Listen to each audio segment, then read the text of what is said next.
کہ ایک درویش تھے حضرت ابو ہاشم ان کا نام تھا. کہتے ہیں بڑی مجبوری تھی, مجھے کہیں جانا تھا تو کشتی نہیں مل رہی تھی. اچانک ایک کشتی گزرنے لگی تو میں بھی سوار ہونے لگا تو ملاح نے مجھ سے کہا کہ یہ ایک صاحب بیٹھے ہیں, بڑے امیر ہیں, ساتھ ان کی کنیز ہے, انہوں نے مجھ سے بک کر لی ہے ساری کی ساری. کیا کیا سی سالم کرا لیا ٹانگا, وہ ساری کی ساری بک کر لی ہے تو میں تو کسی کو نہیں بٹھا سکتا. تو وہ جو صاحب بیٹھے تھے بڑے سیٹھ آدمی تھے, کہنے لگے میاں آپ کسی اور کشتی میں. وہ جو ان کی کنیز تھی نا, وہ کہنے لگی چہرے سے کوئی نیک آدمی لگتا ہے, چلو اتنی سواریوں کی جگہ ہے, کسی کونے خدرے میں بیٹھ جائے گا, ہمارا کیا جائے گا. کہا اچھا چلو آ جاؤ. کہتے میں کونے میں بیٹھ گیا, تھوڑا رستہ آگے گیا, انہوں نے کھانے کا سامان نکالا, مجھے بھی کھلایا, لیکن کھاتے کھاتے میری نظر پڑی تو اس میں تو شراب کے برتن بھی تھے معاذ.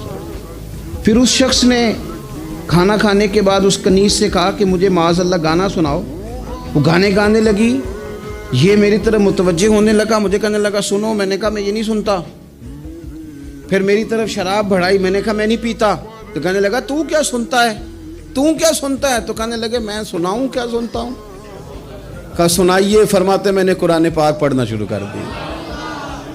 تو کہتے ہیں میں نے اسے چند آیتیں سنائیں, اس کی تو کیفیت ہی بدل گئی.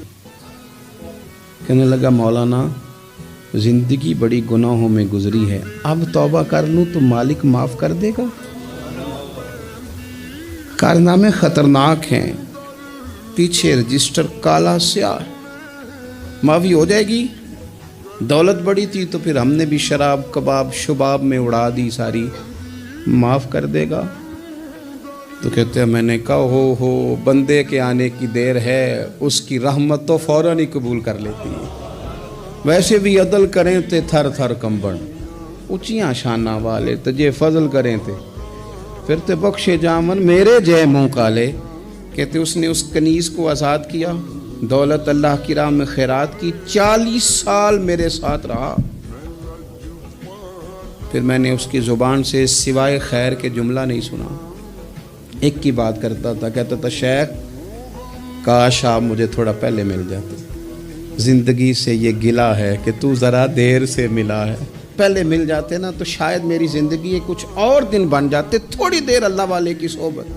آپ فرماتے ہیں پھر وہ 40 سال کے بعد میرے سامنے انتقال ہوا, میں نے ہی دفن کیا, میں نے ہی قبر میں اتارا, جنازے کا اہتمام بھی میں نے ہی کیا. میرا یار تھا, دل لگ گیا تھا, پیار ہو گیا, میں پریشان رہتا. ایک دن خواب میں مل کے مجھے کہنے لگا فکر نہ کر, میں نے اپنے رب کو بڑا ہی مہربان پایا ہے.